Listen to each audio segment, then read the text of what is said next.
வாங்க, இன்னைக்கு நம்ம பேச போறது ஒரு பெரிய வெற்றி கதை பத்தி. ஆனா அந்த வெற்றிக்கு பின்னால ஒரு இரண்ட பக்கமும் இருக்கு. அதாவது ஒரு சோகமான கதை.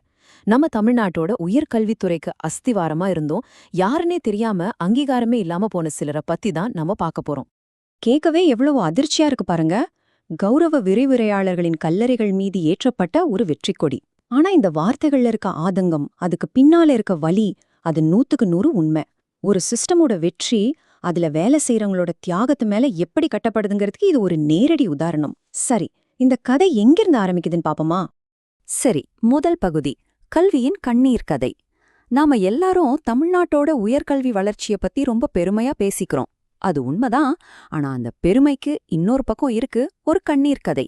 அத பத்தி தான் முதல்ல பார்க்க போறோம். பாருங்க, ஹையர் எஜுகேஷன்ல நம்ம தமிழ்நாடு தான் இந்தியாலேயே நம்பர் 1. இது எவ்வளவு பெரிய சாதனை. ஆனா இங்கே நாம ஒரு முக்கியமான கேள்வியே கேட்கணும். இந்த வெற்றி, இந்த சாதனை, இது யாரோட உழைப்புல கட்டப்பட்டது? இதுக்காக நாம கொடுத்த வேலை என்ன?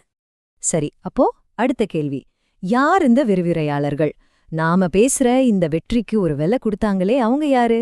வாங்க, அவங்கள பத்தி கொஞ்சம் விரிவா பாப்போம். இவங்கள கௌரவ விரிவுரையாளர்கள்னு சொல்றாங்க. ஆனா அந்த பேர்ல இருக்கிற கௌரவம் அவங்க வேலையில இருக்கான்னு கேட்டா அது ஒரு பெரிய கேள்விக்குறிதான். ஏன்னா இவங்க வேலை தற்காலிகமானது, ஒரு கான்ட்ராக்ட் பேசிஸ்ல தான் வேலை செய்றாங்க. ஆனா உண்மை என்னன்னா, தமிழ்நாட்டுல இருக்க கவர்மெண்ட் ஆர்ட்ஸ் அண்ட் சயின்ஸ் காலேஜ்களோட உண்மையான பேக்போன் இவங்க தான். இன்னைக்கு நம்ம மாநிலம் உயர்கல்வியில முன்னாடி இருக்குன்னா அதுக்கு மிக முக்கியமான காரணம் இவங்க தான். அது மட்டும் இல்ல, கிராமங்கள்ல இருந்தும் ரொம்ப பின்தங்கிய குடும்பங்கள்ல இருந்தும் வர்ற முதல் தலைமுறை பட்டதாரி மாணவர்களுக்கு பாடம் சொல்லித் தரதே பெரும்பாலும் இவங்க தான். யோசிச்சு பாருங்க, இவ்ளோ தகுதிகள், இவ்ளோ பெரிய பொறுப்பு, ஆனா இவங்களுக்கு அடிப்படை உரிமைகள் கூட கிடையாதுங்கிறது தான் இங்க இருக்கிற சோகம்.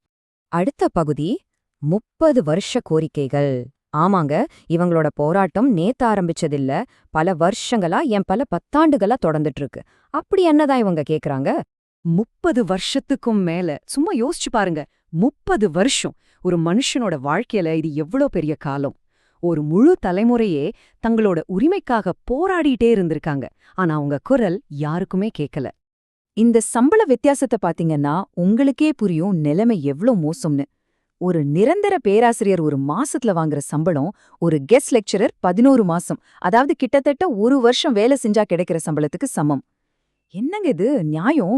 எவ்வளவு பெரிய வித்தியாசம் பாருங்க. அவங்க ஒன்னும் பெரிய கோரிக்கையெல்லாம் வைக்கல.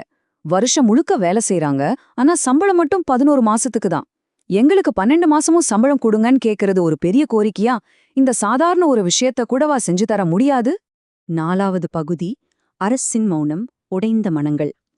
சரி, இவ்ளோ வருஷமா போராடுறாங்களே, அரசாங்கம் என்ன பதில் சொல்லுச்சு? பதில் ஒரு பெரிய மௌனம்தான். அந்த மௌனம் இவங்க வாழ்க்கைய எப்படியெல்லாம் பாதிச்சிருக்கு, மனசளவுல எப்படி உடைச்சிருக்குன்னு பார்க்கலாம். முதல்ல வேலை பாதுகாப்புங்கிறதே கிடையாது. இன்னைக்கு இருக்கிற வேலை நாளைக்கு இருக்குமானே தெரியாது. அந்த பயத்தோடையே தான் ஒவ்வொரு நாளும் அவங்க கிளாஸ் எடுக்க போறாங்க. அடுத்து, பெண் விரிவுரையாளர்களுக்கு மகப்பேறு விடுப்பு கூட கிடையாது. இது ஒரு அடிப்படை உரிமை, அது கூட மறுக்கப்படுதுன்னா என்ன சொல்றதுனே தெரியல. இந்த தொடர்ச்சியான மன அழுத்தம், பண கஷ்டம், போராட்டம், இதனாலேயே சில விரிவுரையாளர்கள் தங்களோட உயிரை இழந்திருக்கிறாங்க. இது வெறும் நியூஸ் இல்ல, ஒவ்வொரு மரணமும் ஒரு குடும்பத்தோட இழப்பு. எல்லாத்தையும் விட கொடுமையான விஷயம் என்ன தெரியுமா? இப்படி மன உளைச்சல்லையும் போராட்டத்திலையும் இறந்த விரிவுரையாளர்களோட குடும்பங்களுக்கு அரசாங்க தரப்பிலிருந்து ஒரு ஆறுதல் வார்த்தை கூட வரல, எந்த ஒரு உதவியும் கிடைக்கல. ஆனா இவ்வளவு நடந்த பிறகும் அவங்க நம்பிக்கையை விடல. கடைசியா நம்ம கிட்ட அவங்க ஒரு வேண்டுகோள் வைக்கிறாங்க. அது என்னன்னு பாப்போம். இது அவங்களோட நேரடி குரல். நம்ம ஒவ்வொருத்தர்கிட்டையும் கேக்குறாங்க, மாணவ சமுதாயமே, பொதுமக்களே, எங்களுக்கு உங்க ஆதரவை தாருங்கள். இந்த நியாயமான குரலுக்கு நம்ம பதில் என்னவா இருக்கும்? அப்போ கடைசியா நம்ம யோசிக்க வேண்டிய விஷயம் இதுதான். ஒரு சிஸ்டத்தோட அஸ்திவாரமே நொறுங்கி போயிருக்கும்போது அந்த சிஸ்டம் அடையிற வெற்றிக்கு உண்மையில என்ன மதிப்பு இருக்கு? இந்த கேள்விக்கு நம்ம ஒவ்வொருத்தரும் பதில் தேடணும்.